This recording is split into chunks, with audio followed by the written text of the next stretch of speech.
ঠাকুরের আতুল চরণে প্রণাম জানিয়ে, আরাধ্যা জগৎজননী বড় মায়ের আতুল চরণে প্রণাম জানিয়ে, পরম পূজ্যপাদ বর্দার চরণে প্রণাম জানিয়ে, পূজনীয় আচার্যদেবের চরণে প্রণাম জানিয়ে সকলকে আমার আনন্দিত জয়গুরু বলে আলোচনা প্রসঙ্গে সপ্তম খণ্ডে 11ই ফাল্গুন 1352 সাল শনিবার সন্ধ্যায় শ্রী ঠাকুর মাতৃমন্দিরের বারান্দায় উপবিষ্ট। স্পেন্সার দা, শৈলেশ দা, প্যারি দা, আশু ভাই, দেবু ভাই, নিরুদা প্রভৃতি কাছে আছেন। স্পেন্সারদার সঙ্গে জীবন বিবর্তন সম্বন্ধে আলোচনা হচ্ছে। শ্রী ঠাকুর বললেন, জীবনের মূলীভূত উপাদানের মানব শরীর ও রসায়ন বিবর্তন থেকেই নানা প্রকার জীবের আবির্ভাব হয়। টিকে থাকার তাগিদ জীব মাত্রেই আছে। যে পরিবেশে টিকে থাকবার জন্য যেমন দৈহিক ও মানসিক গঠন প্রয়োজন, তেমনতর দৈহিক ও মানসিক গঠন উদ্ভিন্ন করে তোলার প্রয়াস প্রতিটি জীবের ভিতর দেখা যায়।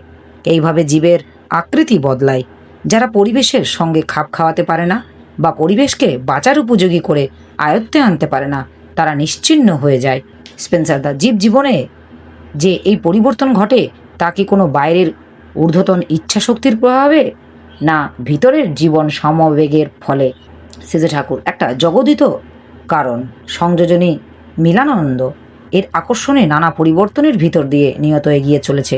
তাই বাইরের ও ভিতরের এই দুই সমবেগ ও শক্তি একাকার কাজ করছে।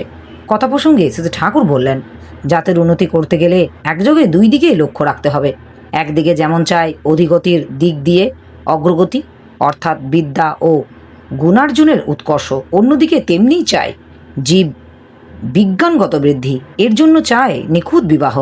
বিয়ে ঠিক থাকলে জীব বিজ্ঞানগত ভিত্তি ঠিক থাকে, তার উপর দাঁড়িয়েই বৈশিষ্ট্য অনুযায়ী গুণ ও জ্ঞানার্জনের পথ সুগম হয়। ওইটিকে ঘায়েল করলেই জাতি আর দাঁড়াতে পারে না। সতু সান্যাল রেলওয়ে ধর্মঘট, কলকাতার দোকানদারের ধর্মঘট এবং দেশের নানা প্রকার বিশৃঙ্খলা সম্বন্ধে আলোচনা করছেন। শ্রী ঠাকুর বললেন, তোমরা যদি সংগঠিত হতে তাহলে ঠেকাতে পারতে। একটা মানুষেরও দুর্ভোগ লাগতো না। গভর্নমেন্টে যাবতীয় যা কিছু বিভাগ অচল বা বিকল হয়ে পড়লেও তোমরা প্রয়োজন মতো সুশৃঙ্খলভাবে কাজ চালিয়ে দিতে পারতে। মানুষ দেখতে পেত দরদি সেবা ও শাসন কাকে বলে। আন্তরিক সেবা বুদ্ধি না থাকলে, লোকস্বার্থী না হয়ে আত্মস্বার্থী হলে শাসনের পরিকল্পনা সেখানে বৃথা। আমার এই আলোচনা প্রসঙ্গে কিছু ভুল ত্রুটি হয়ে থাকলে আপনারা আমায় ক্ষমা করবেন। উপস্থিত দাদা, ভাই, বোন, মায়েদের আমার আনন্দিত জয় গুরু।